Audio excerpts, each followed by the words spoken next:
Hey guys, tonight we begin with the remarkable life and reign of Queen Elizabeth I, the red-haired titan of Tudor, England, who turned being unmarried, outnumbered, and somehow made being a virgin queen sound less like a choice and more like a threat. So, before you get comfortable, take a moment to like the video and subscribe, but only if you genuinely enjoy what I do here. And let me know in the comments where you're tuning in from and what time it is for you. It's always fascinating to see who's joining us from around the world. Now, dim the lights, maybe turn on a fan for that soft background hum. And let's ease into tonight's journey together. Elizabeth Tudor's life didn't start with a lullaby. It started with an execution. Born in 1533 to Anne Boleyn and Henry VIII, the human equivalent of a walking midlife crisis, Elizabeth entered the world as a royal heir and was demoted faster than a disgraced court jester. Her mother, Anne, was executed on charges of adultery, incest, and witchcraft. Or, as historians now call it, Henry got bored. Elizabeth was 2 and her mom lost her head, literally. And as a finishing touch, Parliament officially declared Elizabeth illegitimate. That's right. Toddler Elizabeth went from princess to political inconvenience with the stroke of a quill. It's the Tudor version of getting canceled before you've learned to read. She was swiftly removed from court, packed off to the countryside like a bad PR campaign. Her household staff was downsized, her allowance cut, and she was politely ignored by most of the court, unless they needed a reminder of how not to marry. One day she was your grace, the next, just that red-hammed kid with the beheaded mom. But here's where Elizabeth broke the mold. Most people in her situation would have grown up bitter, anxious, or writing moody poetry. Elizabeth, she studied hard Latin, Greek, French, philosophy, theology, basically everything except how to trust people. She became fluent in 5 languages and emotionally fluent in none. By the age of 9, she had adopted her personal motto, "Video I see and say nothing," which, if you think about it, is a pretty bleak vibe for a 3rd grader. But it was smart. She was playing the long game, blending into the royal wallpaper while quietly clocking everyone who might someday need a poetic form of revenge. She watched the revolving door of Henry's wives and learned 2 things. 1, don't get attached, and 2, never rely on a man with a scepter and unresolved trauma. While others were trying to stay in the king's good graces, Elizabeth was busy developing a superpower: emotional detachment in a hostile, political environment. She weaponized observation, like most kids weaponize sarcasm. Being a royal child sounds glamorous, unless, of course, you were Elizabeth Tudor, in which case it was less glittering destiny and more medieval Hunger Games, but with extra Latin and emotional damage. After being declared illegitimate, Elizabeth was raised with just enough dignity to avoid scandal and just enough neglect to know she wasn't really wanted. Her education was top tier. She had world-class tutors in languages, classics, and philosophy. But the real curriculum? Learning how to survive a royal family. That made soap operas look restrained. Her half-siblings were walking cautionary tales. Mary, the older half-sister, had a Catholic chip on her shoulder the size of a cathedral. Edward, her younger half-brother, was Protestant, dying, and surrounded by nobles who treated the crown like a pass-the-parcel game with blood involved. Elizabeth wisely kept her opinions to herself, and her daggers, metaphorical, she mastered the fine art of non-committal nodding. When Protestant reformers visited, she appeared, devout. When Catholic traditionalists arrived, she nodded solemnly. No matter who was in power, she was just the quietly brilliant girl in the corner translating Cicero, and definitely not plotting anything probably. And then there were the stepmothers. So many stepmothers. Catherine Parr, Henry's 6th and final wife, was actually decent to her. She supported Elizabeth's education and even gave her a taste of something resembling maternal affection. Unfortunately, Catherine then married Thomas Seymour after Henry's death, and things got awkward. Seymour, who was approximately 50% ambition and 50% walking HR violation, got a little too familiar with teenage Elizabeth. Waking her up early, tickling her, chasing her around the garden. Yes, that happened. And no, it wasn't normal back then either. That scandal was swiftly covered up, but the message was clear. Elizabeth was a political target, a potential porn, and a liability with good cheekbones. She left Catherine's household with her reputation intact and a clear understanding of one thing: trust no one, especially men who smile too much. By her teens, Elizabeth had seen enough betrayal, scheming, and near execution to qualify as a Tudor war veteran. But instead of being traumatized into submission, she simply became better at hiding her reactions. Because in the Tudor world, survival wasn't about strength, it was about strategy. And Elizabeth was already winning. In 1554, Elizabeth got an unexpected invitation from her half-sister Mary, Queen of England and devout Catholic. The occasion: a charming little event called possible treason and imprisonment. Mary was dealing with a Protestant rebellion known as Wyatt's Rebellion. The rebels claimed they were fighting against Mary's upcoming marriage to Philip of Spain, not for Elizabeth. But let's just say Elizabeth's name kept accidentally popping up in conversations, the usual "she probably knew something" vibes that get people locked up in castles. So Mary had her younger sister hauled to the Tower of London, the place where royals either waited to be executed or miraculously redeemed. Elizabeth, in her early 20s, gaped on a rainy March day, likely wondering if this was the world's worst family reunion. But here's where it gets very Elizabeth. Instead of panicking, she calmly stated that she was innocent and asked politely but firmly not to die. She even carved her name into a wall in the tower because why not leave your autograph at the scene of your almost death? She also refused to be broken. When guards accidentally left her in damp rooms or tried to scare her into confessing, Elizabeth stayed composed. She didn't scream. She didn't sob. She didn't even dramatically faint, which frankly was expected behavior for noble women back then. Mary, to her credit, couldn't find enough evidence to execute her, which is always a nice legal threat. So after a couple months, Elizabeth was released, kind of. She was transferred to house arrest in the countryside where she was still under watch, but now with slightly better window views and fewer rats. What Elizabeth learned during this whole ordeal: trust no family member who runs a monarchy. Never assume innocence will save you, and always keep a change of dry clothes nearby, just in case the tower is in your weekend plans. This experience could have broken her. It could have turned her bitter, paranoid, or fanatically devout. Instead, she became sharper, quieter, more calculating. She walked into the tower a potential victim. She walked out a future queen with a mental checklist titled, "People who tried me will handle later."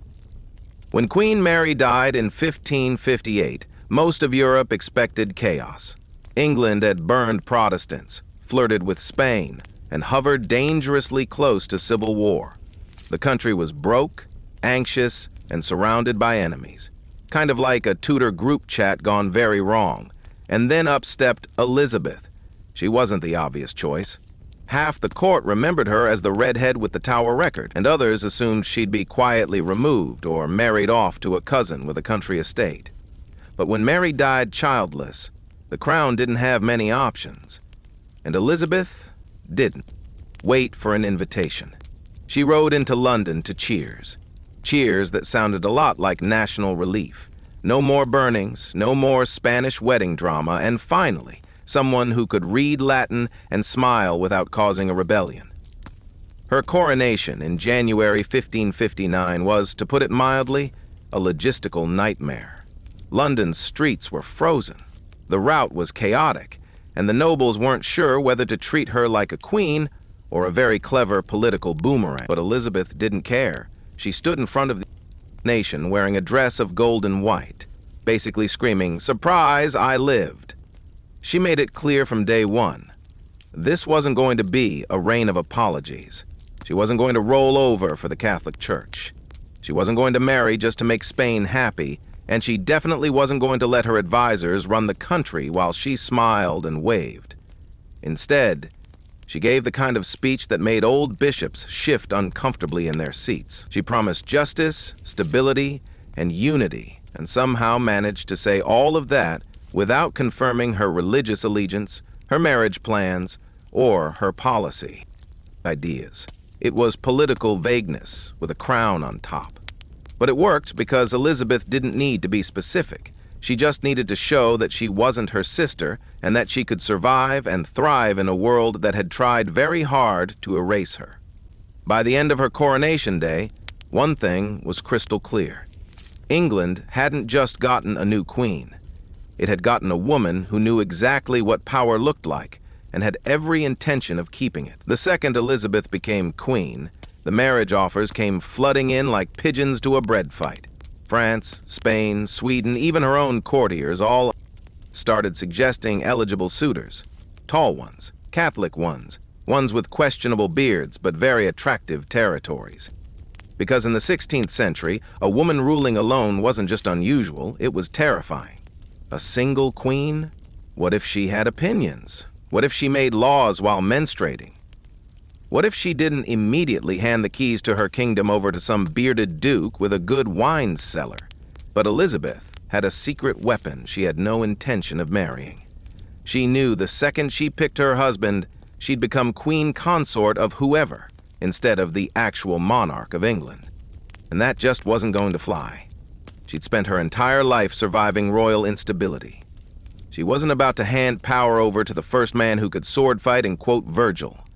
So, she played the long game. Publicly, she kept everyone guessing. Privately, she rejected everyone. She flirted with the idea of marriage the way some people flirt with buying a treadmill. She talked about it a lot and never followed through, and so she crafted one of the most brilliant political identities in history. The Virgin Queen.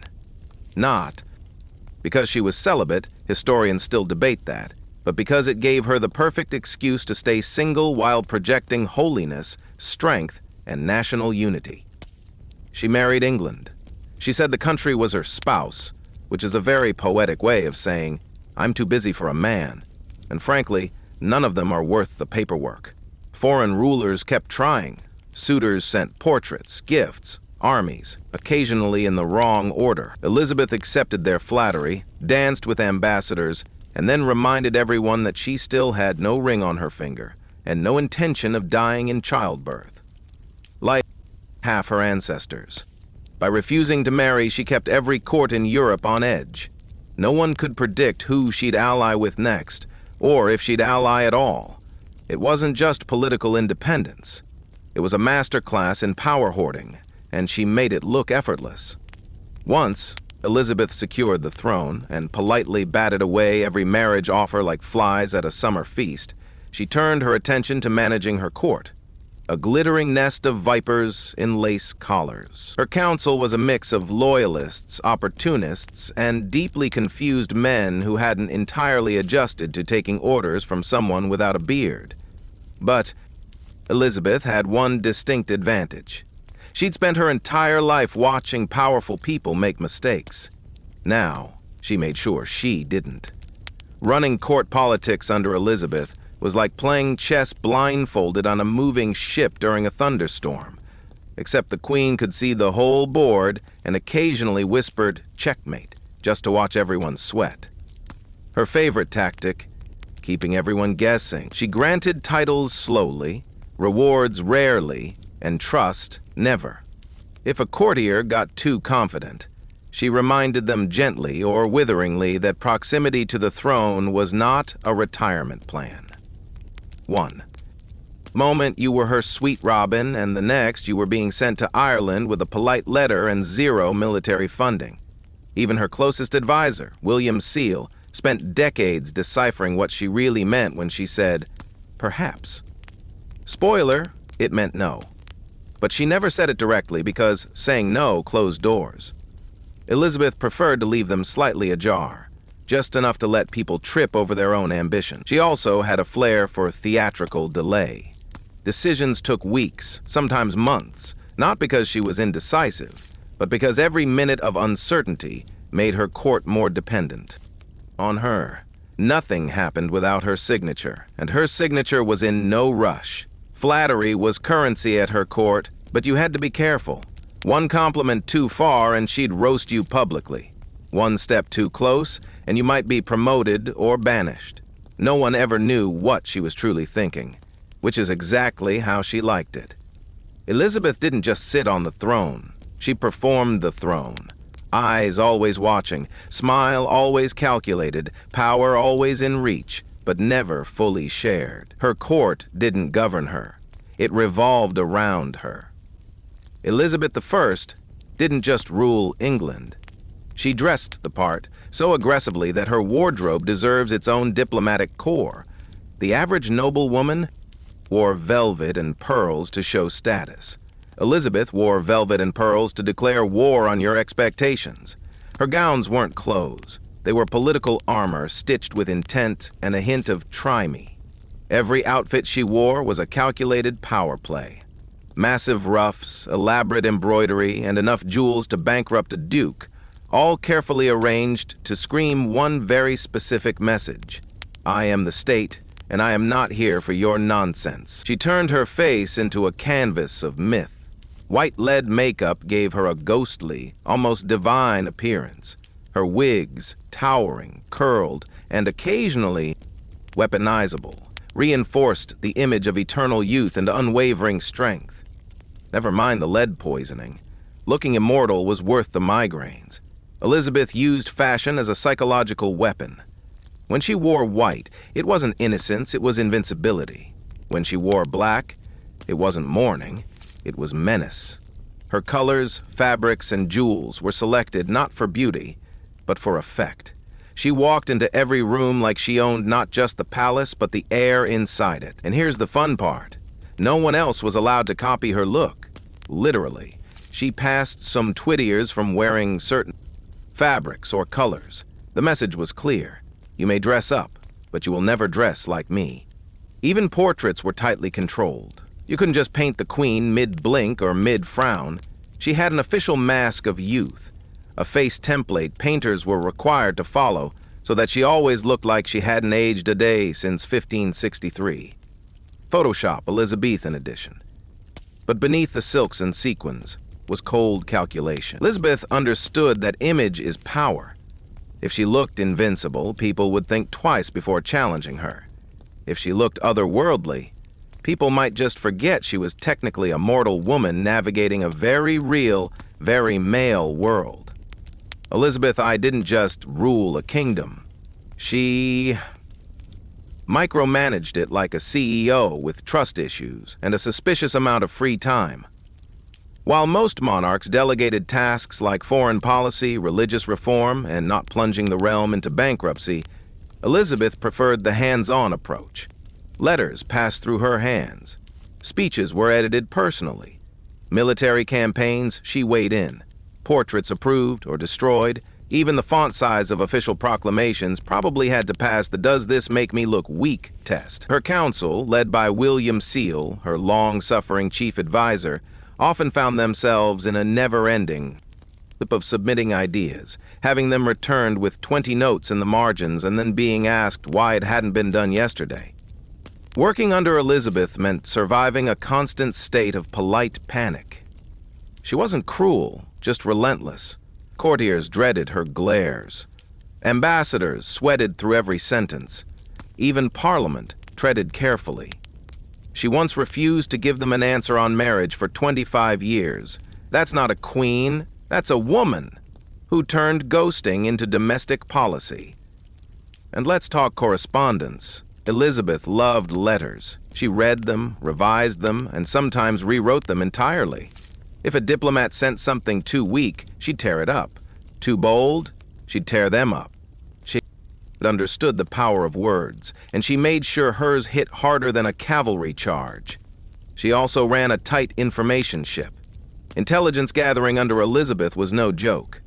Francis Walsingham, her spy master, created a proto-MI6 that sniffed out threats, intercepted letters, and cracked codes with terrifying efficiency.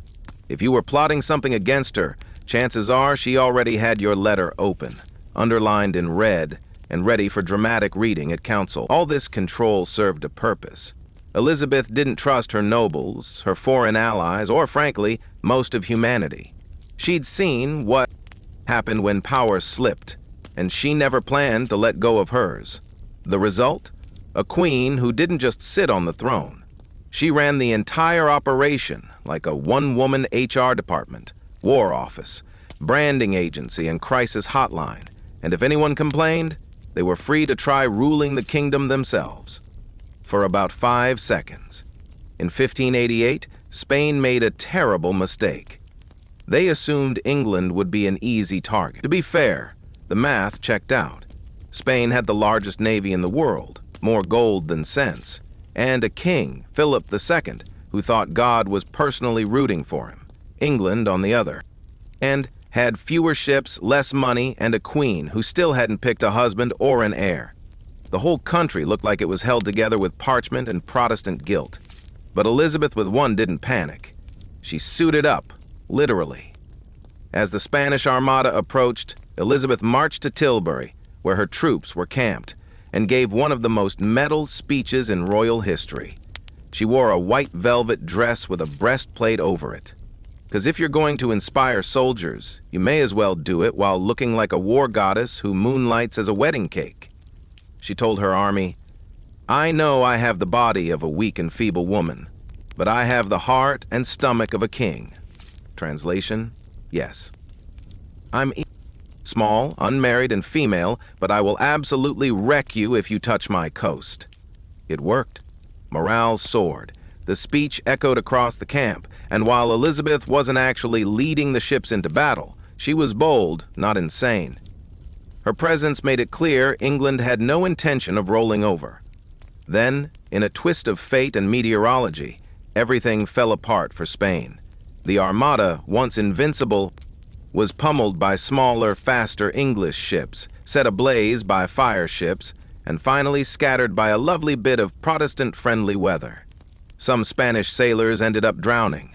Others limped home, cold, hungry, and very much not victorious. Elizabeth didn't let the moment go to waste. She turned the defeat of the Armada into a full-on branding campaign. Medals were struck, paintings were commissioned. God clearly was English now. It was more than a military victory. It was a narrative victory. Elizabeth, the unmarried queen everyone underestimated, had faced down the most powerful empire in Europe and sent it home soggy and humiliated. Never underestimate a woman in pearls and armor. If there's one thing monarchs are supposed to do besides avoid being overthrown, it's produce an heir. Preferably one who isn't a scandal in trousers. But Elizabeth I, ever the innovator, decided to skip that part entirely. From the moment she took the throne, people asked the same question. So, who's next? Her answer for 44 years was essentially, "You'll find out when I do." She never married, never had children, and most scandalously never officially named a successor, which, for the record, is kind of like owning a bus company and refusing to hire a driver for tomorrow. Was this irresponsible? Maybe strategic? Absolutely. By keeping the succession vague, Elizabeth avoided empowering potential rivals. Naming an heir in advance would have been like handing someone a crown-shaped invitation to start plotting her funeral. And after spending time in the Tower for allegedly being on the wrong side of succession drama, Elizabeth had zero interest in starring in that sequel, so she kept everyone guessing. Would it be Mary, Queen of Scots? Spoiler, no, she got her head removed after years of plotting and letter passing. Would it be James of Scotland? Maybe, but no promises, not yet. Foreign diplomats wrote endless reports speculating about her intentions. Her own advisors gently, and not so gently, urged her to make it clear. Elizabeth, with the grace of a cat knocking things off a table, refused. She once snapped at Parliament, saying they had no business asking about her successor unless they planned to kill her. Touché, Majesty. But behind the scenes, she likely had James of Scotland in mind. She just didn't say it out loud. because saying it made it real, and making it real meant giving someone else the spotlight. And Elizabeth wasn't about to dim hers for anyone. While Elizabeth I was busy outwitting assassins, dodging marriage proposals, and refusing to name an heir, she also, accidentally, ushered in one of the greatest cultural booms in English history. Welcome to the Elizabeth and Golden Age, also known as the time when England suddenly got really good at poetry, drama, and being extremely dramatic about everything. Let's start with the obvious, William Shakespeare. The Bard of A wrote most of his iconic plays under Elizabeth's reign. You know, Macbeth, Hamlet, A Midsummer Night's Dream, all those cheerful little tales about murder, ghosts, and teenage romance gone horribly wrong. Elizabeth loved the theater and frequently patronized acting companies, even when some of her advisors grumbled that stage plays were corrupting the youth with too many double entendres and not enough scripture. But Elizabeth saw the value in art, not just as entertainment, but as soft power. Theater was the Netflix of the 16th century. If people were watching a play, they weren't rioting, and if the play ended with a strong, clever monarch triumphing over chaos. Even better, she didn't just inspire playwrights. Poets worshipped her in verse. Petratists immortalized her as an ageless goddess. Explorers named entire colonies after her. England under Elizabeth suddenly believed it was the center of the universe, and Elizabeth was very much okay with that. Even science and navigation got a glow up. While she wasn't launching ships herself, she supported the men who did. People like Sir Walter Raleigh and Sir Francis Drake, who returned from voyages with maps, loot, and more than a few new enemies. These expeditions weren't always ethical or legal, but they helped fuel England's growing sense of ambition and piracy. Culturally, England went from rainy island to intellectual hotspot. And Elizabeth didn't just sit back and let it happen. She curated her image, controlled the message, and surrounded herself with people who made her reign look not only powerful, but inspired. She was a living myth, a ruler who weaponized wit and aesthetics as effectively as swords. Under her rule, England didn't just survive, it performed. Elizabeth I had no husband, no children, and no tolerance for emotional liabilities in breaches. But that didn't mean her court was free of romantic drama. Far from it. If anything, it was like watching The Bachelor, except the stakes were national stability and the lead had absolute power. Enter Robert Dudley. Dudley was tall, handsome, ambitious, and alarmingly close to the Queen, emotionally, politically, and sometimes physically, depending on who was gossiping that week. Their relationship fueled endless speculation. Were they in love? Were they lovers? Was it all one long Elizabethan flirt designed to make Europe lose its mind? Elizabeth never gave a clear answer, and that was the point. She paraded Dudley through court in fancy titles and generous land grants. She kept him near, but never too near. When rumors of an affair got out of hand, she denied everything with regal grace and just enough sass to keep everyone guessing. Even when Dudley's wife died under suspicious circumstances, possibly fallen downstairs, possibly pushed by history itself, Elizabeth did not distance herself. She just didn't marry him either. Smart move. A marriage to Dudley would have been political suicide. He was noble, but not royal. Scandal clung to him like lace on a doublet, and the mere idea of the Queen choosing love over diplomacy made foreign ambassadors break out in medieval hives. But Elizabeth didn't just manage Dudley. She weaponized courtly love. She entertained suitors from France, Austria, and Sweden, smiling sweetly, accepting portraits, and then nothing. She turned negotiation into an art form, delaying decisions until the political winds changed, or the suitor got bored and married someone less exhausting. By remaining single and available, Elizabeth played every side. If Spain needed placating, she flirted with a Habsburg. If France needed distracting, she promised to consider a Valois. If England needed reassurance, she reminded them that she was already married to the realm. Very poetic, Very convenient. Her love life wasn't a soap opera. It was a performance. A slow, deliberate dance designed to keep enemies confused, allies hopeful, and everyone too busy speculating to notice how completely in control she was. By the late 1590s, Elizabeth I was no longer the bright-eyed redhead, dazzling suitors, and terrifying ambassadors. She was now in her 60s, a remarkable feat in a century when most people considered 40 to be pushing it. Her hair was wigs, her teeth were mostly theoretical, and her temper was legendary. But make no mistake, she was still the queen and very much in charge. Old age didn't mellow Elizabeth. It sharpened her. Courtiers walked on eggshells. Ambassadors developed spontaneous nosebleeds rather than deliver bad news. She was known to throw things during council meetings. Gloves, shoes, devastating insults, depending on her mood and how brave you were. Her inner circle thinned. Many of her closest allies had died or retired, and replacements never quite measured up. She grew increasingly suspicious, increasingly isolated, and increasingly fond of reminding everyone who actually ran the kingdom. She also got more theatrical.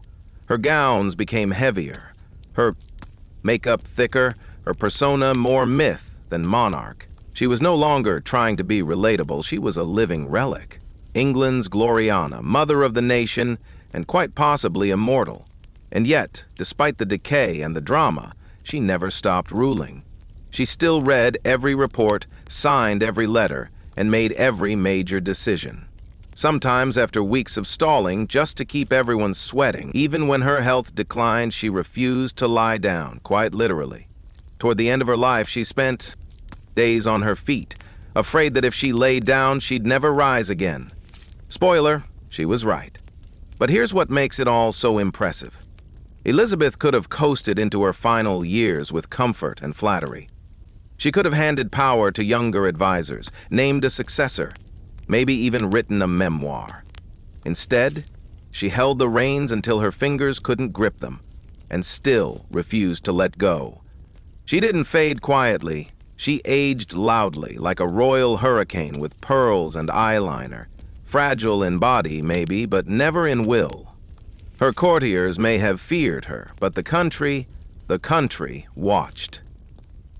Waited, and whispered the same thing for years. She may be old, but God help us when she's gone. By the year 6003, Elizabeth I had ruled England for over 4 decades.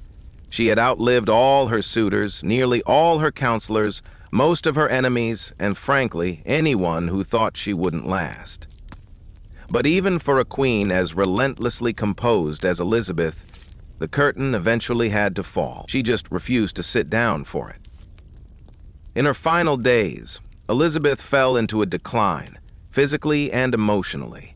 Her health was failing, the court was whispering, she barely spoke, and when she did, it was often cryptic, mumbled, or laced with tutura melancholy. But the most telling moment, she wouldn't go to bed. She literally refused to lie down for days. She stood or sat in a chair, dressed, alert and determined. Servants pleaded, physicians begged, her ladies-in-waiting wept. But Elizabeth, queen of self-control, icon of public image, believed that if she laid down, death would take her. Spoiler, it did anyway, but only after she made it wait. Eventually, her exhaustion overcame even her famously stubborn will, and she was carried to her bed at Richmond Palace. There, surrounded by flickering candles, anxious, courtiers, and the dying embers of a truly ridiculous reign, Elizabeth I finally passed. No grand death speech, no royal decree carved in stone, just the quiet end of a woman who had ruled alone, ruled fiercely, and never let anyone see her vulnerable, not even at the end. And yet, even as she faded, she managed one final political maneuver. Though she had refused for years to name a successor, when pressed one last time, she reportedly gestured toward James of Scotland. Not exactly a dramatic endorsement, but in Elizabeth and politics, a subtle nod might as well have been fireworks and a press release. And so, with that quiet motion, the Tudor dynasty ended, and the Stuart line began. But Elizabeth didn't go out like a fallen monarch. She went out like a statue, finally stepping off its pedestal. She died as she lived, alone, unbent, and entirely on her own terms. Because for Elizabeth, surrender, even to something as inevitable as death, was never really part of the plan. Elizabeth didn't just leave behind a throne. She left behind a blueprint for how to be unforgettable. She had no husband, no heir, no dynasty to extend her bloodline. What she had was an idea that a woman could rule not just competently, but brilliantly. That she could dominate politics, diplomacy, fashion, culture, and war, all while being underestimated by literally everyone who met her. Her reign lasted 44 years. In that time, she transformed England from a chaotic, debt-ridden, religiously divided mess into a confident, culturally explosive, internationally feared power. All this while ducking assassinations, religious wars, and centuries of patriarchal expectations that screamed, "Please marry a man and behave." She refused and thrived. Her legacy isn't just the Elizabethan Golden Age or the defeat of the Spanish Armada. It's the image she cultivated and controlled so precisely that it lasted for centuries. She became a living myth. Gloriana, the Virgin Queen. Astria, half goddess, half monarch, fully in charge. Even after death, she controlled the narrative. Her portraits were mass-produced, her speeches quoted like scripture, and her carefully edited persona became the national symbol of an entire era.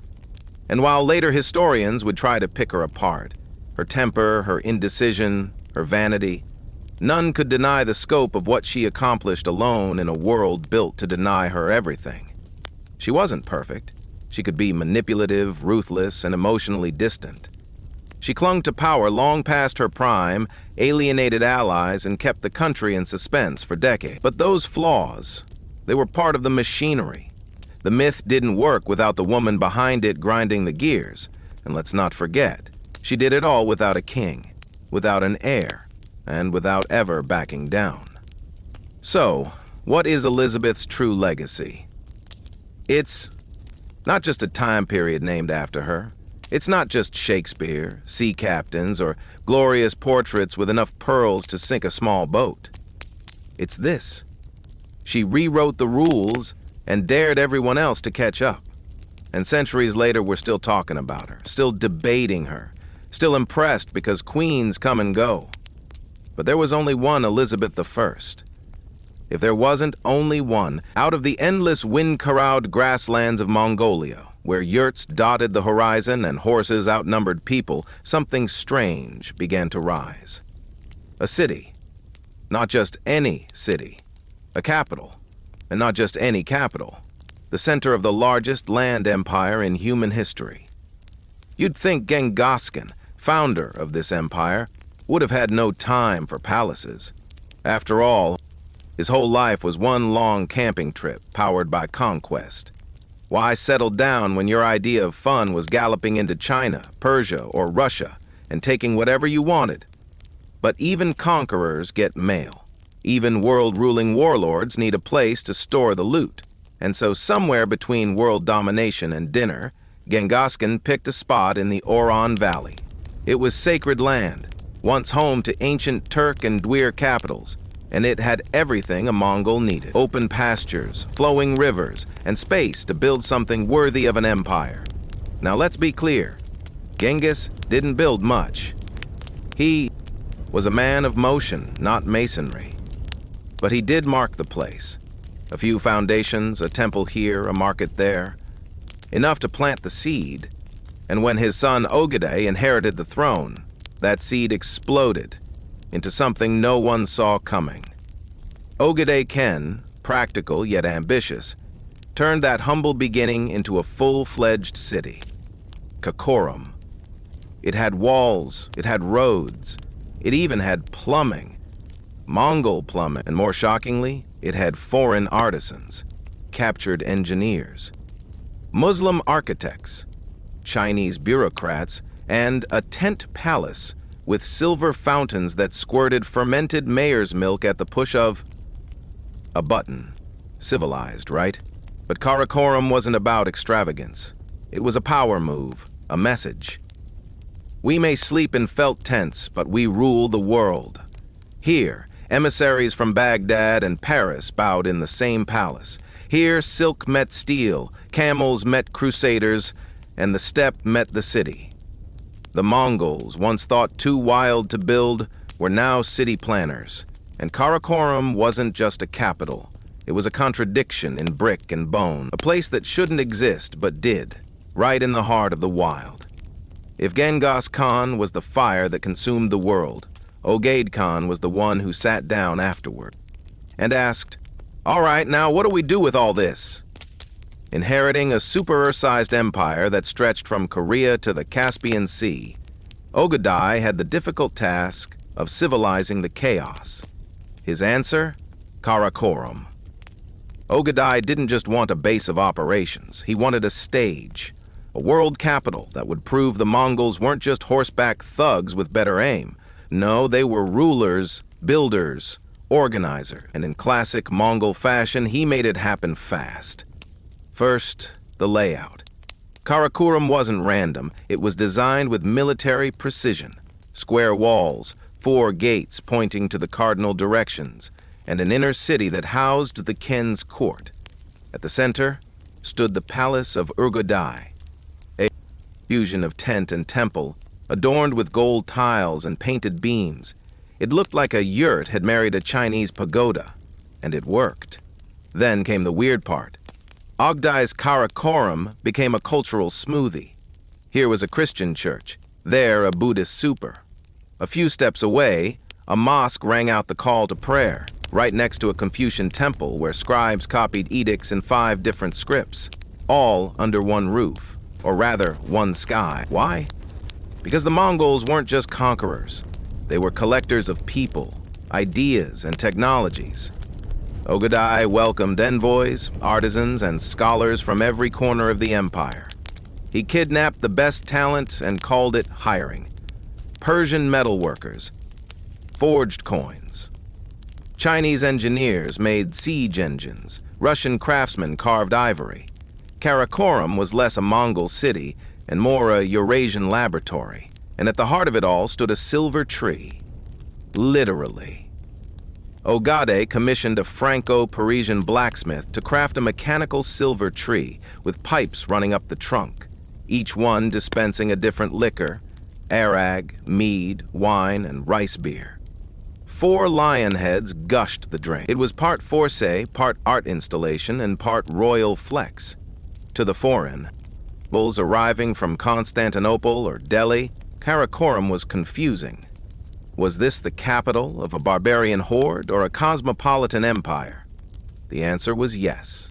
Oghade had created not just a city, but a Mongol mirror. A place that reflected everything they'd taken, twisted it into something new, and made it pour booze from a silver tree. It's easy to imagine Karakoram as a Mongol Las Vegas, full of yurts, whores, and wild parties under the stars, but by the mid-3rd century, it had become something else. Entirely. A global diplomatic nerve center. And the strangest part, it actually worked. You see, most capitals kept foreign visitors at arm's length, but the Mongols? They practically begged you to come over for dinner, for tribute, for interrogation. Karakoram became a revolving door of emissaries, missionaries, merchants, spies, and political dreamers. And it was the kind of place where a Persian envoy could chat with a Russian fur trader and a Franciscan friar while waiting for an audience with the great Canal over cups of fermented mare's milk. Papal legates from Rome showed up hoping to convert Mongols to Christianity. Instead, they got a tour of the silver liquor and a polite no thanks. Envoys from the Abbasid Caliphate brought gifts and religious texts, only to be met by Mongols more interested in their engineering blueprints than their theology. The Mongols didn't discriminate. They just took what they liked and sent the rest home. Diplomacy in Karakoram was brisk, multilingual, and refreshingly blunt. No flowery court rituals here, no stiff robes and powdered wigs. Visitors were expected to bow low, offer gifts, and not whine too much about the smell. In return, they might get gold, horses, or a letter from the Khan promising peace or war, depending on his mood. The Mongol postal system made this all possible. Imagine express mail powered by horses and yurts, a vast relay network of mounted couriers stretching across Asia. Messages could travel faster from Beijing to Karakorum than a medieval French king could get from Paris to Lyon. It gave the Mongol court near-instant intelligence and a steady stream of foreign visitors. And yes, Karakorum scribes recorded everything. The city's administration was a bureaucratic Frankenstein. Scribes fluent in Uyghur, Chinese, Persian, and Syriac all sat in the same room writing the same decree in 4 different scripts. It wasn't elegant, but it worked. Karakorum wasn't just a city of tents and temples. It was a foreign ministry and a saddlebag. The Mongols didn't just conquer the world. They invited it over, handed it a cup of fermented milk, and asked what it had to offer. If you stumbled into Karakorum expecting dust and dung, you were in for a surprise and possibly a business opportunity. Because, while other cities lived off their hinterlands, Karakorum fed on the world. This wasn't just a Mongol capital. It was a trading hub stitched together by force, fear, and fermented camel milk. Under Ugay and his successors, the Mongol Empire did something no one else had managed in centuries. They reopened the Silk Roads and made them safe. Bandits, corrupt toll collectors, rogue warlords. Not under the Khan's watch. You could travel from Korea to Hungary without losing your caravan, your fingers, or your camels. Sure, you might get taxed, but you wouldn't get robbed. At least not by anyone who wasn't wearing a Mongol uniform. And Karakorum was where all that movement led. Traders arrived in waves. Persians with lapis lazuli. Chinese merchants hauling silk bolts. Russians dragging carts of furs. And Arab dealers carrying perfumes, spices, and sugar. Even European merchants, those few brave or foolish enough, found their way here, looking to score deals on exotic goods, or maybe just rubberneck at the capital of the apocalypse. The market was as diverse as the empire. Silk from the south, weapons from the west, ivory carvings from India, scrolls from China, and horses, always horses, from the Mongols themselves. One Italian visitor claimed you could buy a Tibetan prayer wheel, a Baghdad saddle, and a Siberian falcon, all at the same stall. But Karakorum didn't run on free market magic. It was also powered by tribute, the polite word for hand it over or we burn your village. Vassal states sent elephants, tigers, scholars, and sometimes princesses to the Khan's court. These gifts weren't just loot. They were messages. We see your authority, and we really, really want to stay alive.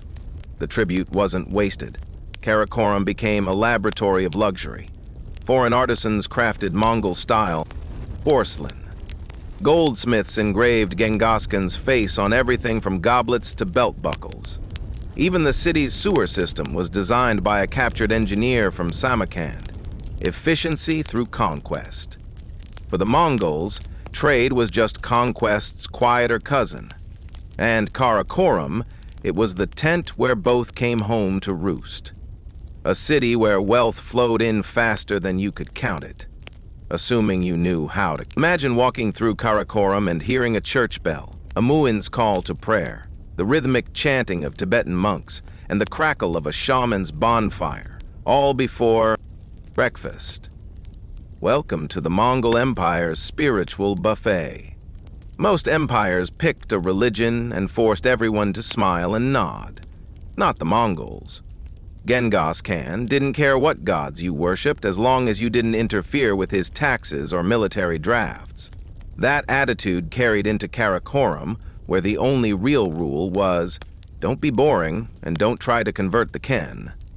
Ogaday's city became a holy anomaly. A Buddhist stupor sat peacefully beside a Notorian Christian church. A mosque echoed the verses of the Koran, while Confucian scholars debated ethics in the next courtyard. Even shamans had their place, tossing bones and reading the wind under sacred trees. This wasn't tolerance in the modern rainbow flag-waving sense. It was pragmatic pluralism. The Mongols wanted divine insurance. More religions meant more gods on their side, or at least fewer angry ones. Why risk offending the universe by picking favorites? And religions didn't just coexist in Karakoram. They competed. Each group tried to win favor with the Kinen, pitching their doctrines like used chariots. Muslim scholars presented logical proofs of God's unity. Buddhist monks offered serene detachment. Christian envoys brought wine and the promise of eternal life. The Mongols nodded politely and asked if they had any engineers. Sometimes this religious stew boiled over. A Nethergrand Christian reportedly got into a public spat with a Buddhist monk about the soul's fate. The Mongols didn't punish either. They just called more witnesses. Nothing like a theology debate to spice up your lunch break. But the Khan's court had an unofficial religion. Power. The clergy of every faith wanted influence. And Karakoram was their pulpit. The Mongols, meanwhile, just wanted results. Could your god make crops grow, find water in the desert, or give victory in battle? Great! Welcome to Karakoram. The city's chaotic sacred landscape reflected the empire itself, diverse, disjointed, and completely under the thumb of Mongol pragmatism. You could burn incense or ring a bell, just don't question who's in charge. Because in Karakoram, God might be great, but the Ken was greater. For a people who glorified open skies, Karakoram's city walls might seem like a contradiction. After all, Mongols weren't known for building fortresses. They were known for flattening them. But even the most mobile empire eventually needs paperwork and a secure place to keep it. Ugadai had the foresight to realize that ruling the world meant more than just sharp arrows. So he gave Karakoram walls, not towering, stone-clad European monsters, but sturdy enough to keep out bandits, wild animals, and overly curious peasants. Inside those walls, something unexpected happened. The Mongols sat down and organized. The administrative machinery of the Mongol Empire roared inside Karakoram like a well-fed horse. They kept records in multiple languages, some so obscure that even the translators needed translators. Orders were issued in Uyghur script, taxes calculated in Chinese, trade agreements scribbled in Arabic, and spy reports translated from Russian, then all copied by scribes into Mongolian archives that probably no one ever read again. Still, it worked. From Karakoram, the Mongols ran a continent-sized machine on horseback, and it ran surprisingly well until it didn't. The secret? Merit over lineage. Karakoram's bureaucracy was weirdly modern. If you were clever, loyal, and knew how to file a tax report while riding a galloping horse, you had a shot at power, no matter where you came. From Kausa to Mandakoram. Some of the empire's best governors were Persians, Chinese, or Uyghurs. Loyalty mattered more than blood. Usually beneath all the paperwork and silver-plated tree fountains, Karakoram had a darker side too. Conquest never came clean. Behind every foreign craftsman working on a gold inlay or designing a bathhouse was the memory of a sacked city. Karakoram was a mosaic of stolen brilliance, its beauty the direct result of someone else's ruin. And yet, the city didn't gloat. It functioned. It adapted. Its walls enclosed not just buildings, but something the Mongols never had before: infrastructure. This was the brain of the beast. The point on the map where steps turned to strategy. Out on the frontier, Mongol generals still tore through Europe and Asia like a wildfire. But behind the walls of Karakoram, someone had to keep the empire from tripping over its own horse harness. And for a brief, dazzling moment, they did. Empires tend to fall not with a bang, but with an extended, awkward shuffle. Karakoram was no exception, from glittering capital to political afterthought. Its descent was less fiery collapse and more a slow-motion sidestep into irrelevance. The trouble started the moment the Mongols stopped conquering and started inheriting. Genghis grandsons were less interested in world domination and more interested in arguing. Succession disputes tore through the empire like plague through a caravan. Suddenly, instead of one Mongol empire, there were four, each with its own capital and its own reason to ignore Karakoram. By the time Mancha Khan took the throne in 1251, Karakoram still looked the part. Stone walls, silver tree, global diplomats. But the empire's center of gravity had already begun shifting south. China was where the money was, and Mancha's brother Kublai Khan, who had expensive taste and a soft spot for Chinese luxuries, saw little point in investing further in the windswept steppes. Then came the real blow. Kublai officially moved the capital to what would become Khanbalik, modern-day Beijing. He built a grand new city, complete with lakes, palaces, and all the sophistication Karakoram lacked. The message was clear. Thanks for the memories, but we're moving on. Karakoram was demoted from imperial brain to dusty outpost. The scribes packed up, the diplomats rooted. Even the famous silver liquor tree likely stopped squirting. It was hard to throw a diplomatic banquet when the only guests were goats. But Karakoram didn't vanish overnight. It limped on for a time, serving as a local power center, a shadow of its former self. There were attempts at revival. Arghun and other later Canaan dreamed of returning the capital to its original glory, but the winds of history weren't listening.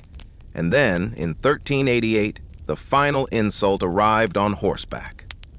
The Chinese Ming dynasty sent troops deep into the city and leveled the city. Karakoram was razed, its stones repurposed, its artifacts scattered, its name buried in centuries of silence. Today, all that remains are foundations, broken tiles, and the occasional inscription. But once, in the middle of nowhere, Karakoram had been everywhere. A city built by nomads. A contradiction that worked until the empire that birthed it fractured beyond repair. For centuries, Karakoram disappeared like a mirage. A city that once hosted emperors and emissaries, now reduced to dust, rumor, and half-forgotten travelogues. Western scholars dismissed it as Mongol propaganda. Others doubted it ever existed in the first place. But then the ground began to speak. It started in the late 19th century when Russian explorers and German archaeologists went poking around the Oron Valley with shovels and overconfidence. What they found shocked even the skeptics. Buried city walls, Chinese roof tiles, Persian-style bricks, Buddhist artifacts, Islamic coins, Christian crosses, and yes, plumbing, Mongol plumbing. Vindication in the form of ancient drainage systems. The ruins told a clear story. This wasn't just a myth. It was a metropolis, one that housed not only tents and warriors, but glassmakers, scribes, priests, and engineers. The layout matched descriptions from medieval travelers like William of Rabuc, the Flemish friar who had visited Karakoram in 1254 and documented the city with astonishing detail, right down to the mechanical silver tree. By the 20th century, Mongolian and international archaeologists joined forces. In the 1940s, a Buddhist temple was uncovered on the city's outskirts. In the 1990s, the German-Mongolian Karakoram expedition unearthed more artisan quarters, kilns, bronze molds, and even inscriptions naming. Each shovel of dirt reaffirmed that the Mongols hadn't just burned things. They built, too. But perhaps the greatest rediscovery was psychological. The Mongols were finally being seen as more than horseback savages. Karakoram became Exhibit A in the trial against Western bias, a city where East met West, where nomads made bureaucracy work, and where tolerance, however utilitarian, was enshrined in brick. Modern Mongolia has since reclaimed Karakoram's legacy. Nearby Karakoram, a modest town, now hosts a museum with relics from the old capital. The area has become a pilgrimage site for historians, tourists, and proud Mongols alike. And yet, Karakoram remains elusive. Most of it still lies buried, its former grandeur hidden beneath grass, stone, and centuries of silence. No standing walls, no rebuilt palace, just wind, sky, and the bones of an empire. But when you stand on that ancient ground and close your eyes, you can almost hear it. The clink of coins, the murmur of a dozen languages, and the gurgling of liquor from a silver tree long gone. Karakoram didn't endure in marble or mosaics, but its legacy did. You won't find towering minarets or glistening domes like Baghdad, or orderly Roman aqueducts, or Parisian boulevards. But what Karakoram left behind is something more elusive. Proof that an empire of tents could give rise to a capital of ideas. To the Mongols, the very concept of a fixed capital was radical. They were a people born to the saddle, not the stone. Their gods rode the wind, not the chimneys. Yet Karakoram proved that mobility didn't mean primitiveness. It was the contradiction that worked, at least for a while. It showed the world a new model of imperial power, decentralized, multilingual, tolerant when convenient, and terrifyingly efficient. Karakoram wasn't just where maps were redrawn. It was where East and West first truly collided. Sometimes literally, sometimes diplomatically. Ideas flowed in both directions, carried not by priests or philosophers, but by Mongol dispatch riders with dust in their teeth and edicts in their saddlebags. The legacy also lived on in cities that replaced it. Kublai Khan's Beijing, then Kabalik, owed its very foundation to the administrative logic tested in Karakoram. The Yuan dynasty's capital was just Karakoram in silk robes, with better drainage. Even Timur, Samarkand, and the early Russian capitals absorbed lessons from this city that once sat in the middle of nowhere, yet touched everything. And for Mongolia itself, Karakoram remains a point of national pride, not just as a memory, but as a symbol. It tells the world, and perhaps reminds Mongols themselves, that the empire wasn't all blood and hooves. It was also ink, glass, silver, and, surprisingly, sophisticated plumbing. Today, if you visit the Orkan Valley, you won't see much. Rolling hills, a few scattered ruins, the sound of wind brushing against the steppe. But you'll be standing on what was once the beating heart of the largest contiguous empire in human history. A place where the sons of Genghis Khan tried to turn conquest into civilization. And even though the silver tree no longer pours maize milk, Karakoram still whispers its defiance that the steppe can build, that nomads can govern, and that even in the absence of stone, a capital can echo through time. Yodono's story began not in splendor, but in smoke and screams. Born in 1569 as Chacha, she entered a world shaped by shifting allegiances, clashing swords, and burning castles. Her father, Azai Nagamasa, was a daimyo in the service of the mighty Oda Nobunaga until he wasn't. When Nagamasa dared to oppose his brother-in-law Nobunaga, it didn't end in a sternly worded letter. It ended in siege, betrayal, and ritual suicide. Chacha was just a toddler when her father perished and her clan collapsed into ash. Her mother, the famed Lady Oichi, became the spoil of politics. Taken as a concubine by Shabatakatsu, another general in the swirling typhoon of the Sangoku period, Oichi raised Chacha and her two sisters in a household teetering on the edge of survival, but chaos followed them like a bloodhound. When Shabata rebelled against Nobunaga's successor, Toyotomi Hideyoshi, yet another castle burned. Oichi died in the flames. Chacha again survived. By age 10, she had already escaped 2 sieges, buried both parents, and watched the men around her stab each other for control of Japan. Trauma, certainly, but also training. Because Chacha didn't break, she adapted. She was taken in by Hideyoshi himself, who saw potential beyond her noble bloodline. She was beautiful, yes, but more importantly, she was politically useful. And Chacha, still not yet Yodono, understood exactly what game she was now playing. A game of survival, subtlety, and influence. In a world ruled by men, she would learn to bend power with silence and smiles. Japan at the time was not kind to women with ambition, but it had no rule book for women like Chacha, who could lose everything and come back stronger. Her bloodline still carried weight. Her beauty caught eyes, and Hideyoshi, rising fast toward the unification of Japan took notice. She became his concubine, not out of love, but strategy. He had no heir, she could give him one. But make no mistake, this was no passive consort. Cha-Cha was watching, learning, and calculating.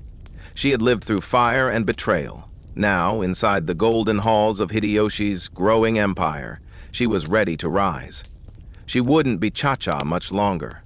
The world would soon call her Yodono. When Cha-Cha became the concubine of Toyotomi Hideyoshi, it wasn't some romantic fairy tale. It was a political move, one of the most significant in a country still healing from centuries of civil war. Hideyoshi, a peasant turned general turned ruler, had unified most of Japan through sheer ambition and ruthless brilliance. But there was one thing missing, a legitimate heir. Enter Cha-Cha. She was young, beautiful, and perhaps more importantly, noble. Her Azai bloodline gave her prestige, a link to the old aristocracy that Hideyoshi, for all his titles and castles, could never claim for himself. By taking Cha-Cha as his concubine, he wasn't just adding another woman to his household. He was cementing his connection to the ruling class he once served. In 1589, Cha-Cha gave birth to a son, Hideyorori, the long-awaited heir. With that, everything changed. Cha-Cha was elevated in status, given the formal title Yoto Dono, meaning Lady of Yodo. It was more than ceremonial. She now wielded influence within the court, and her son's birth positioned her as the mother of Japan's future. Other wives and concubines, especially Hideyoshi's legal wife, Nene, were sidelined. Yodono had done what none of them could, secure the Toyotomi legacy. And Hideyoshi, he doted on her. He built her a lavish palace, he gave her land, he listened when she spoke. This was no ordinary consort relationship. Yodono wasn't just a womb, she was a whisperer behind the screen, a player in court politics. But behind the scenes, the cracks were already forming. Hideyoshi was aging, erratic, and increasingly obsessed with legacy. He launched 2 disastrous invasions of Korea, driven by delusions of grandeur. Hideyoshi watched as resources were drained and the political atmosphere grew tense. She knew what others didn't dare say out loud. Without Hideyoshi, the Toyotomi clan was vulnerable. Her son was still a child. The vassals were loyal now, but only out of fear or ambition. She had lived through regime changes before. She knew how quickly loyalty could turn into rebellion, so she prepared. Yodono wasn't just a mother now, she was a queen-maker, a protector, the iron will beneath the silken kimono. And when Hideyoshi eventually died, she didn't shrink back into the shadows. She stepped forward. When Toyotomi Hideyoshi died in 1598, his death left a vacuum no one could ignore. His son, Hidori, was only 5 years old. The Toyotomi clan, once the unchallenged authority in Japan, was now adrift in dangerous waters. And standing at the helm was Yodono, widow, mother, regent, power broker. She wasn't officially named ruler, of course. Feudal Japan didn't hand thrones to women, but unofficially, everyone knew who held the reins at Osaka Castle. Yodono wasn't just protecting her son. She was preserving an empire. She understood what men like Tokugawa Ieyasu were already plotting. The quiet dismantling of the Toyotomi regime. Hideyoshi had tried to prevent this. Before his death, he created a council of 5 agents, trusted daimyo, who were supposed to govern together until Hideyori came of age. But trusting 5 ambitious warlords to share power, that was like handing swords to 5 tigers and expecting them to take turns politely. Tokugawa Ieyasu didn't wait long. He began consolidating power almost immediately, marrying off relatives, positioning allies, and ignoring council decisions whenever it suited him. And Yodono watched. She didn't confront him. Yet instead, she built alliances behind closed doors, kept Osaka Castle strong, and ensured that her son remained a visible symbol of continuity. The Toyotomi name still held weight, especially among those wary of Tokugawa's rising influence. While Ieyasu played politics in Edeto, Yudono curated loyalty through culture. Osaka Castle became a beacon of courtly refinement. Poets, artists, and monks were welcomed. Ceremonies were grand. Gifts were exchanged. Every act reminded the lords of Japan that the Toyotomi legacy still breathed and that Hidori was no mere puppet. But the balance was fragile.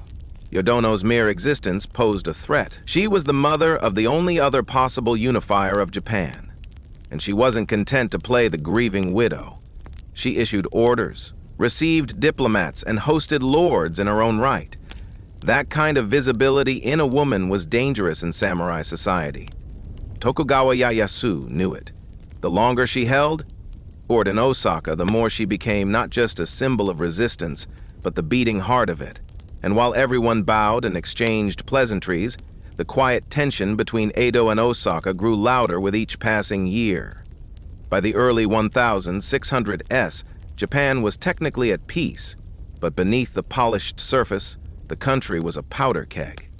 On one side, Tokugawa Ieyasu, the aging but calculating mastermind who ruled from Edo. On the other, Yodono and her young son, Hideyori, ensconced within the towering walls of Osaka Castle. At first, the tension was slow burning. Yasu had been named a regent, but he had no intention of stepping aside for anyone, not even the heir of his old ally Hideyoshi. In 6003, he made it official. He named himself shogun. The Tokugawa shogunate had begun, and with it the slow erasure of the Toyotomi name. Yodono didn't take it lying down. Officially, she remained cordial. There were letters, visits, gifts exchanged between Osaka and Ado, but everyone knew the relationship was a performance, one polite nod away from open defiance. Yodono kept Osaka's gates closed, its armies trained, and its treasury full. The Toyotomi banner still flew, bold as ever. To Ieyasu, that banner was a challenge. Even worse, Hideyori was now a teenager, handsome, educated, and beginning to understand his status. Many samurai who felt sidelined by the new Tokugawa regime began quietly drifting toward Osaka. Yodono welcomed them. She built a shadow court, a network of lords, ronin, and monks who believed that the Tokugawa clan had overstepped and that the true heir still lived. Then came the insult. In 1611, Ieyasu summoned Hideyori to Kyoto to pay homage. Yodono agreed under strict conditions. The meeting was awkward. Hideyori bowed, said the right words, but Yodono made sure her son appeared not as a vassal, but as an equal. Ieyasu was not amused. From that moment on, any illusion of harmony evaporated. Ieyasu ordered the dismantling of Toyotomi defenses. Yodono refused. He accused her of harboring rebels. She sent envoys denying it with veiled threats attached. And then, perhaps most foolishly, one of her monks built a giant bell at a temple in Kyoto. The inscription, "May the Toyotomi rule continue forever." Ieyasu saw it as a declaration of war. Maybe it was. The long brewing conflict had finally reached its boiling point, and Yodono, no stranger to sieges and betrayals, was already preparing her next move. By 1614, diplomacy. He had become a distant memory. Tokugawa Ieyasu had seen enough. The Toyotomi clan, nestled in their fortified Osaka castle, wasn't fading quietly into history. Thanks to Yodono, they were making noise. Loud, defiant, symbolic noise. And for Ieyasu, who had spent years cementing his power, one loose end remained. The boy in Osaka and the woman who ruled behind him. So he marched. That winter, Tokugawa launched the first campaign, the Winter Siege of Osaka. Over 200,000 troops surrounded the castle. It wasn't just a military operation. It was a message. Submit or be crushed. Most expected Osaka to fall quickly. After all, it was one city. The Tokugawa army was the largest Japan had ever seen. But they underestimated Yodono. From within the massive stone walls of Osaka Castle, she took command. She consulted generals, reviewed reports, and made strategic decisions with the calm of someone who had spent her entire life outliving enemies. This wasn't new to her. It was the final test, and she passed it. Her son, Hideyori, now a young man, took the field in ceremonial armor, boosting morale. But everyone knew who was really steering the ship. Yodono oversaw defenses, reassured allies, and most importantly, kept the people of Osaka united. Under her leadership, the castle held firm.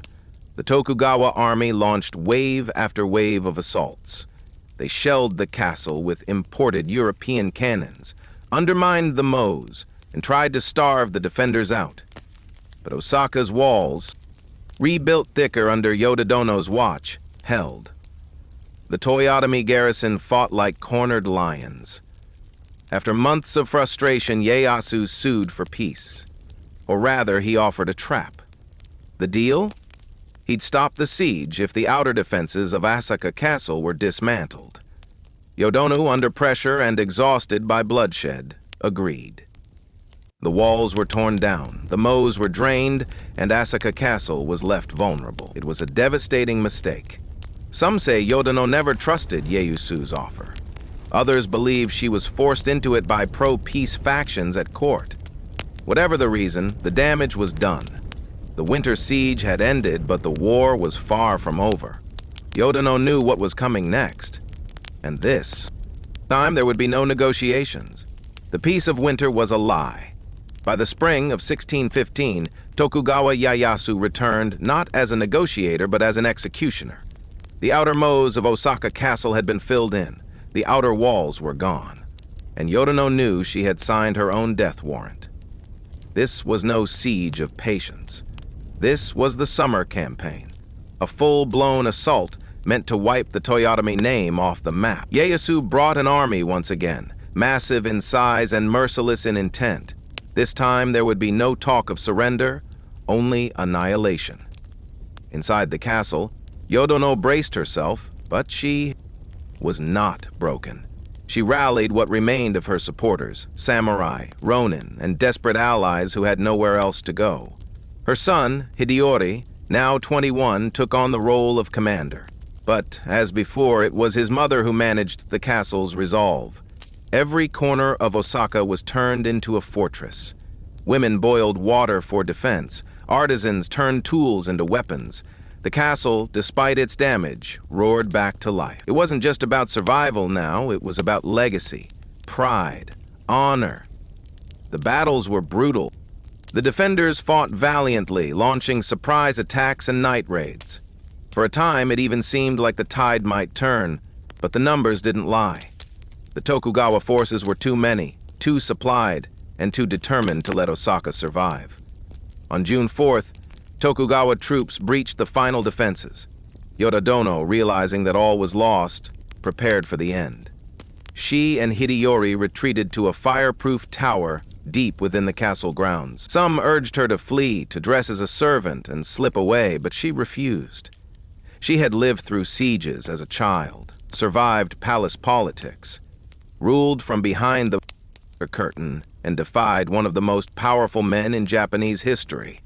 But now, with fire consuming the castle and enemy troops at the gates, there would be no retreat, no humiliation. Together with her son, she committed seppuku, ritual suicide. Mother and heir died as one. The Toyotomi line was extinguished in blood and smoke. The Tokugawa had won, but they hadn't broken her. Yodono went out on her own terms, just as she had lived. To the outside world, Yodono may have appeared only as a grieving mother or a defiant consort, but behind the stone walls of Asaka Castle, she was something far more dangerous. A strategist, a negotiator, and a quiet ruler who understood the fragile mechanics of power better than most men around her. In a society that didn't allow women to rule, she effectively did just that. She held court, received emissaries, and managed political alliances. While her son Hidori was technically the head of the Toyotomi clan, Yododono was its backbone. She controlled the flow of information, oversaw finances, and guided Hideyori's decisions. He was the face. She was the spine. Her private chambers were not just places of rest. They were command centers. From them, she coordinated defenses, made diplomatic overtures, and balanced the delicate art of resistance. She wasn't impulsive or reckless. Every move she made was calculated, rooted in a lifetime of watching powerful men destroy themselves with ego and haste. She had learned from Hidoshi, from Ieyasu, from the ashes of her own childhood. Her influence wasn't limited to courtly circles. Commoners in Osaka admired her resolve. Samurai respected her authority. Even her enemies admitted, sometimes grudgingly, that she was formidable. She was a woman who had suffered through war and betrayal and turned those wounds into armor. But that armor came at a cost. Yodono's obsession with preserving the Toyotomi name became her life's purpose. Everything else, personal happiness, comfort, safety, was secondary. She became a symbol of resistance, not just to Tokugawa rule, but to the fate history had written for women like her to fade into obscurity once their husband died. Instead, she became louder, sharper, more dangerous. Even Tokugawa Ieyasu, a man known for his icy calculation, saw her not as a widow, but as a threat. And he was right, too. It wasn't just that Yodono held Osaka Castle. It's that she held it while being a woman. That terrified the old order far more than any army. Her legacy wasn't written in treaties or titles. It was carved into the memory of a nation, a reminder that power doesn't always wear armor, and that some of Japan's fiercest warriors wore silk. After the flames of Osaka died down, so did the Toyotomi name, or so the Tokugawa hoped. With Hideo and Yodono gone, Ieyasu moved swiftly to erase their legacy. Loyal retainers were hunted, surviving family members were scattered or executed. Osaka Castle, the last symbol of Toyotomi defiance, was reconstructed in Tokugawa style, cleansed of rebellion. But try as he might, Tokugawa Ieyasu could not erase Yodo-dono. Whispers of her legacy persisted. Stories spread through towns, through samurai households, and among women of the court. Some painted her as a tragic heroine, loyal to the end, a mother who died beside her son rather than surrender. Others viewed her as a dangerous instigator, a woman who meddled in matters better left to men. But all agreed on one thing: she had been a force to reckon with. Even centuries later, Yodayono's story still divides historians. Was she reckless or courageous? Did her refusal to yield doom her son? Or did it preserve his honor? Could she have negotiated more? Surrendered Osaka? Maybe. But surrender would have meant erasure, and Yodo-dono wasn't built for fading quietly into the background. In some folk tales, she becomes almost ghost-like, haunting Osaka Castle, waiting for vengeance. In kabuki plays and novels, she is portrayed as proud and beautiful, often tragic, always complex. Over time, she became more than historical figure. She became legend. And perhaps that's fitting, because Yodo-dono lived in a world that was never built to hold her.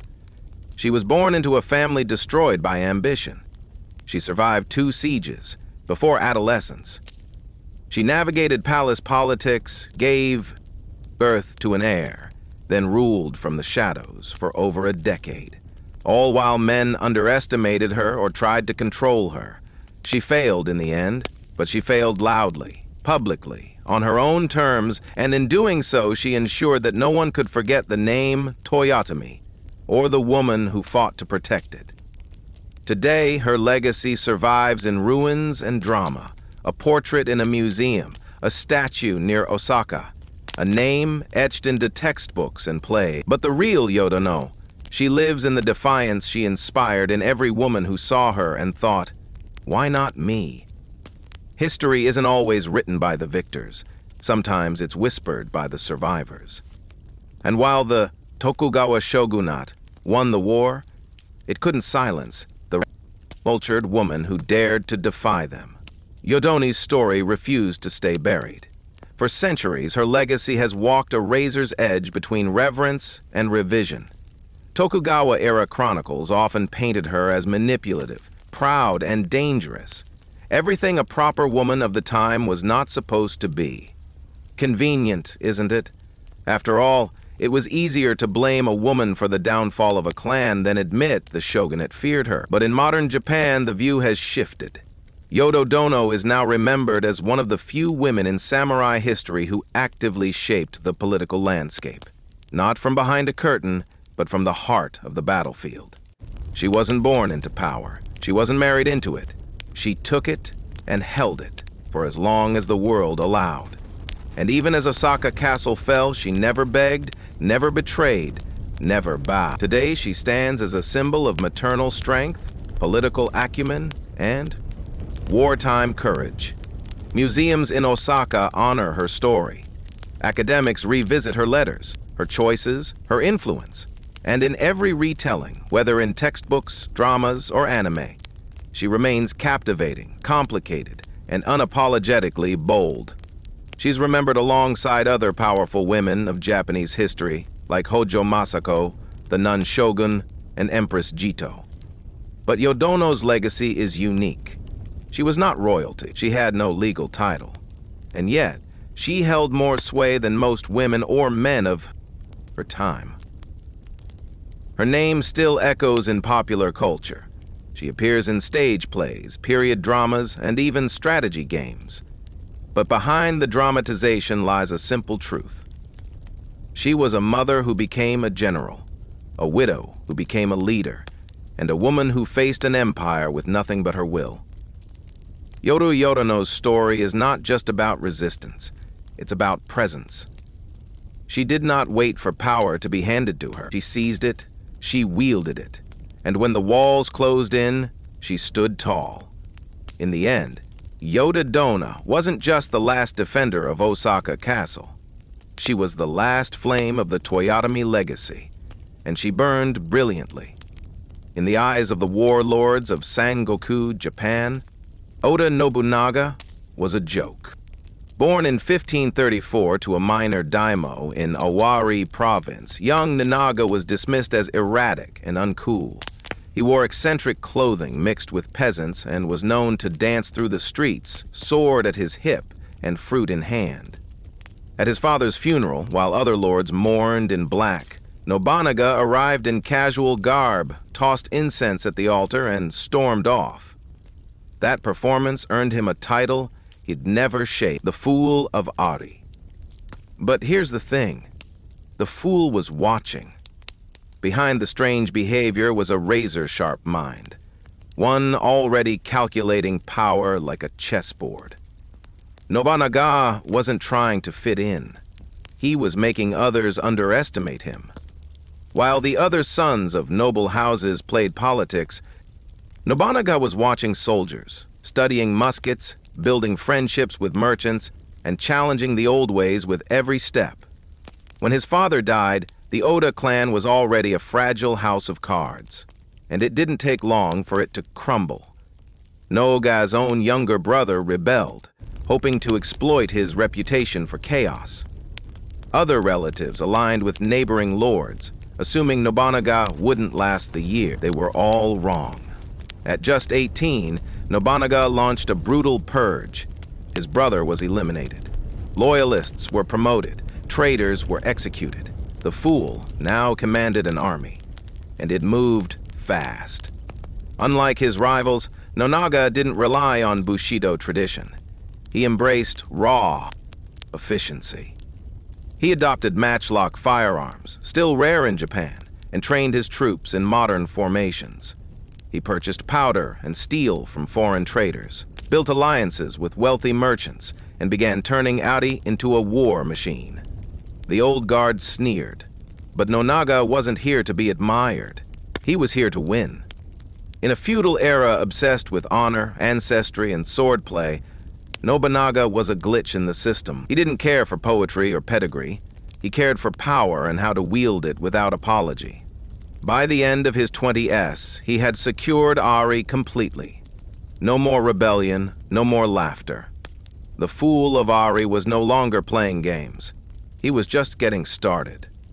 In 1560, Oda Nobunaga found himself facing extinction. His tiny province of Aori stood directly in the path of Imagawa Yoshimoto, one of the most powerful warlords in Japan.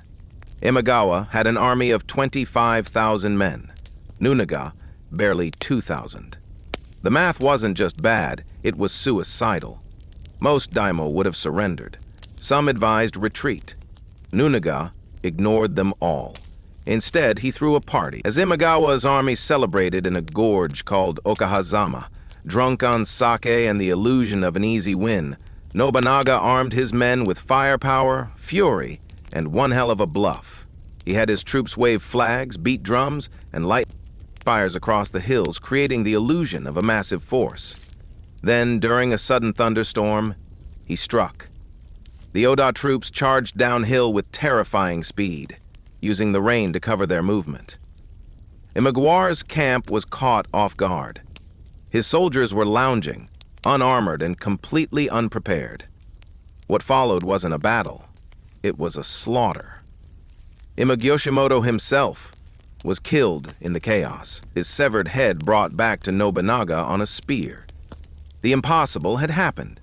Overnight, Nobunaga went from provincial nobody to a national player. The warlords of Japan, who had laughed at the fool of Aori, now paid attention. His victory at Okahazama wasn't just bold, it was modern. He had used misdirection, terrain, timing, and speed, not honors or ancient codes. It was a turning point not just for Nobunaga, but for Japan.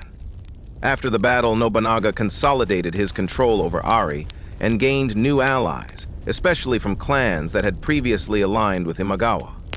Even Tokugawa Ieyasu, then known as Matsudaira Motoyasu, began shifting his loyalty.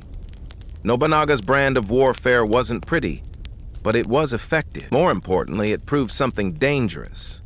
Tradition could be broken. For centuries, Japan's warlords had fought by the rules. Nobunaga played with loaded dice and laughed while doing it. Okahazama made it clear. He wasn't just another daimyo looking for a promotion. He was trying to break the entire game. And from that moment on, every samurai in Japan would either follow his example or try desperately to survive it. Fresh off the blood-soaked miracle at Okahazama, Nobunaga knew momentum was everything. Victory had made him a name, but not yet a ruler. To unify Japan, he needed something bigger than swords. He needed legitimacy. Enter Ashikaga Yoshiaki, a wandering, powerless noble from a collapsed shogunate. His brother, the last Ashikaga shogun, had been assassinated, and now Yoshiaki was looking for someone to restore him to power. Every daimyo turned him away. Nobunaga said, "Sure, if I can pull the strings." In 1568, Nobunaga marched on Kyoto, the imperial capital. No one expected him to get that far, but thanks to rapid troop movement, bribed border lords, and Nobunaga's new alliance with Tokugawa Ieyasu, the gates fell with barely a fight. Nobunaga installed Yoshiaki as shogun, then kept him on a very short leash. To the public, Nobunaga was the protector of the shogunate. In practice, he ruled Kyoto like a general manager with absolute authority, but not everyone welcomed him. The capital's old money, court nobles, temple authorities, and merchant guilds were horrified by Nobunaga's bluntness. He didn't bow, he didn't flatter, he didn't pretend the past mattered. He tore down old barriers between classes, imposed brutal taxes, and stationed soldiers wherever he pleased. The samurai elite had never seen anything like it. The tension worsened when Yoshiaki realized he was a puppet. He began plotting behind Nobunaga's back, secretly rallying opposition among Buddhist monks and rival warlords like the Tikwa, Wizugi, and Mori clans. Nobunaga responded with swift violence and cutting sarcasm. He had no patience for decorative rulers, but betrayal was the cost of change. Nobunaga embraced it. Rather than trying to win everyone over, he built a coalition of merit over birth. Men like Toyotomi Hideyoshi, a peasant-turned-genius administrator, and Akechi Mitsuhide, a refined court samurai with a calculating mind. They weren't just warriors, they were thinkers. Nunaga's inner circle wasn't noble, it was effective as enemies. Circled? Nobunaga kept pushing forward. He built roads, regulated markets, banned private tolls, and made it clear he wasn't restoring Japan, he was reinventing it. And if the shogun or the temples or the aristocracy didn't like it, too bad. They'd had their turn. If there was one institution that dared to stand against Oden Nobunaga, it wasn't a rival clan. It was the Buddhist temples, specifically the Iko-Iki, warrior monks and armed peasants who followed a radical branch of Pure Land Buddhism. They didn't just pray, they fought. They held land, collected taxes, and even formed their own armies. Their strongholds weren't just temples, they were fortresses. The biggest of them all, Enryakuji, perched at top Mount H overlooking Kyoto. To Nobunaga, these monks weren't spiritual, they were political, and worse, disloyal. Many of them had backed his enemies. They issued edicts, incited rebellions, and refused to bow to his authority. So, in 1571, he made a decision that would stain his legacy forever. He marched 30,000 troops to Mount Y. The monks expected a siege. What they got was an extermination. Nobunaga ordered the complete destruction of Enryakuji, and he meant complete. His men torched the temples, slaughtered resisting monks, and killed anyone who got in the way. Women, children, elderly, pilgrims. The mountain burned for days. Some accounts say over 20,000 people died. It wasn't just cruelty. It was a message.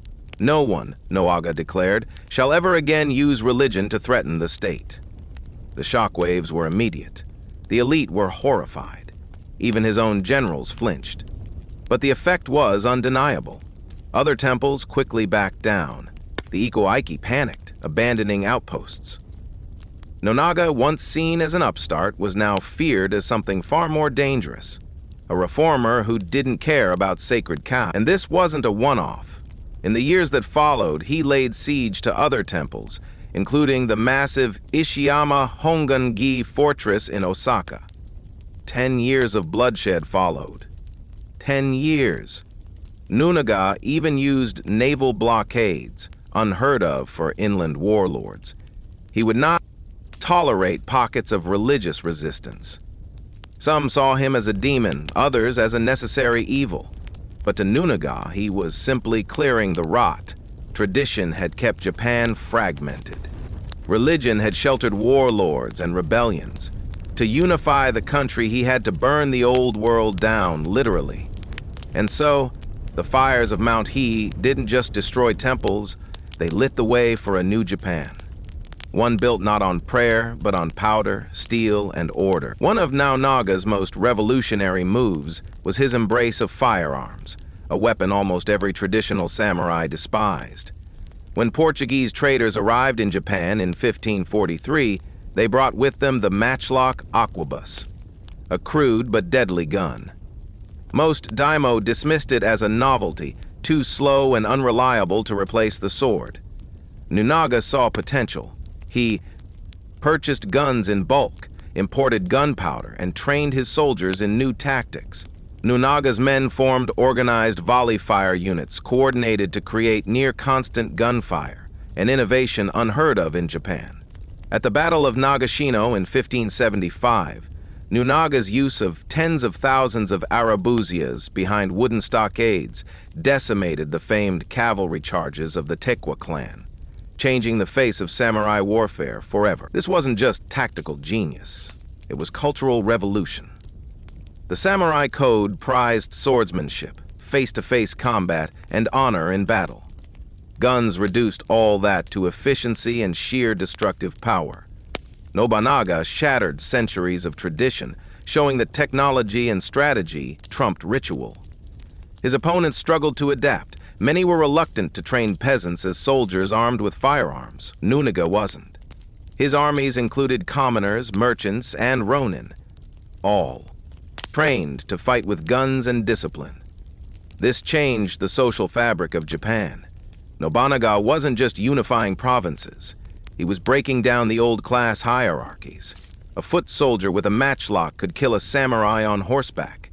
Nobunaga's gun tactics became a model for the future. Daimyo across Japan scrambled to acquire firearms and reorganize their armies. The gun was no longer foreign, it was Japanese. The success of Nobunaga's modern warfare extended beyond battles. It created a centralized, disciplined military that could enforce order and push back the power of religious enclaves and rival lords. It laid the foundation for the unification of Japan. In embracing the firearm, Nobunaga rewrote the rules of engagement and the rules of society. He wasn't just a warlord, he was a revolutionary. More by the late 1570s, Nobunaga had transformed from a regional troublemaker into the most powerful daimyo in central Japan. But he wasn't done yet. The country remained fractured, ruled by a patchwork of rival clans, autonomous temples, and petty warlords who refused to bow. Nobunaga's goal was clear: unify Japan under his rule. But that meant more than winning battles. It meant breaking centuries-old social orders, political traditions, and cultural norms. One of his key strategies was a ruthless campaign against rival clans who opposed his dominance. The Taira clan, famed for their cavalry, were among the most feared. Nobunaga's victory at the Battle of Nagashino broke their power, signaling a shift from mounted warfare to gunpowder dominance. At the same time, Nobunaga secured alliances with key families like the Tokugawa, led by Ieyasu, who was building his own base in eastern Japan. These alliances weren't built on trust, but mutual benefit and fear. Nobunaga was as savvy in diplomacy as he was on the battlefield. But Nobunaga's reforms extended beyond war. He restructured the economy, promoting free markets and road building, easing trade between provinces. He abolished tolls on highways, allowing goods and armies to move faster. This not only increased his tax revenues, but also weakened his rivals, who relied on tolls for income. Religious institutions that threatened his authority were dealt with harshly, as we saw with the burning of Mount H and the protracted siege of Isayama Honganji. Nobunaga refused to allow any power to rival his own, even if cloaked in prayer. In the imperial capital, Kyoto, Nobunaga exerted influence over the emperor and court nobles, using them to legitimize his rule while keeping real power firmly in his hands. By the time Nobunaga controlled vast swaths of Japan's heartland, the unification process was irreversible. Yet, despite his power and reforms, Nobunaga was not universally loved. His methods were brutal, his disdain for tradition shocking.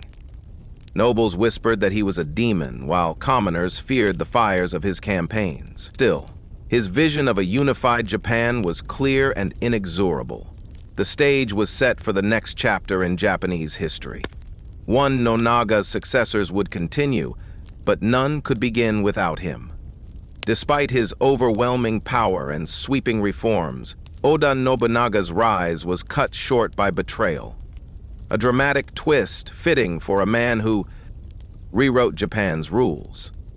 In 1582, Nobunaga was resting at Honji Temple in Kyoto, vulnerable and isolated. His general and longtime ally, Akechi Mitsuhide, turned against him in a shocking coup. Akechi's forces surrounded the temple, cutting off Nobunaga's escape routes. Outnumbered and trapped, Nobunaga chose to take his own life, rather than be captured. The reasons for Mitsuhide's betrayal remain murky. Some say it was personal resentment over mistreatment. Others suggest political calculations or pressure from rival clans. What is clear is that Mitsuhide underestimated Nobunaga's legacy. His rebellion lasted only 13 days before he was defeated by Toyotomiya Hideyoshi, Nobunaga's loyal general who quickly avenged his lord's death and took up the banner of unification. Nobunaga's death sent shockwaves through Japan. The man who had upended centuries of tradition and crushed countless enemies was gone in a single day. But his vision lived on. His army remained powerful. His reforms were irreversible. and his successors would complete what he started. The fall of Nobunaga was not the end. It was a passing of the torch. Today's Oshi would soon rise, building on Nobunaga's foundation to unify Japan further. But Nobunaga's death was a brutal reminder. In a world ruled by swords and ambition, even the most brilliant can fall. Oda Nobunaga's story is not just one of conquest. It's a story of transformation. He revolutionized warfare, shattered social norms, and redefined leadership in Japan. His bold adoption of firearms changed the samurai code forever. No longer was victory guaranteed by skill with the sword alone. Nobunaga's armies demonstrated that technology and strategy could topple centuries of tradition. The volley fire tactics he pioneered forced every daimyo to rethink how war was fought. But his innovations didn't stop at the battlefield. Nobunaga's economic reforms helped lay the groundwork for a modern Japan. He dismantled toll barriers that had long stifled trade, promoted free markets, and encouraged the growth of cities like Azuchi, where his famous castle stood, a symbol of power and modernity. Politically, Nobunaga centralized power in ways that hadn't been seen since the Ashikaga shogunate. He wielded the emperor as a political tool, but held the real power behind the throne. His disdain for old hierarchies opened doors for talented individuals, regardless of birth, changing the social fabric.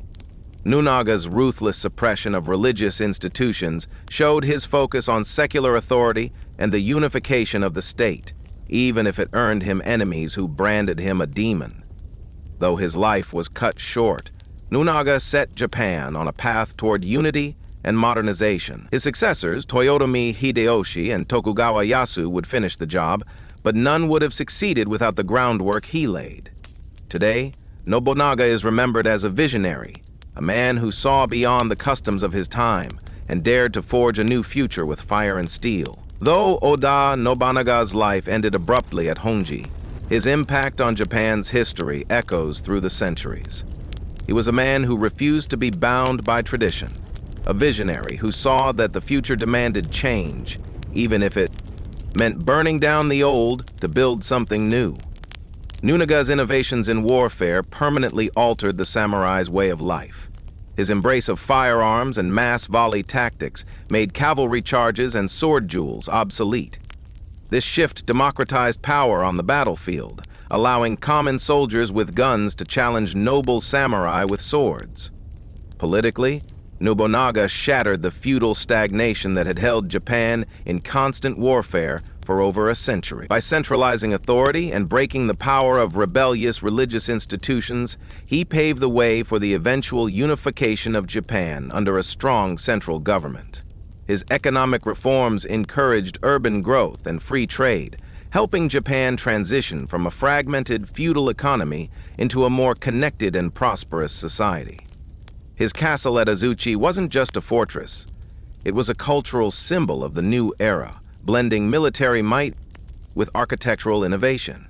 Even culturally, Nobunaga's legacy lives on.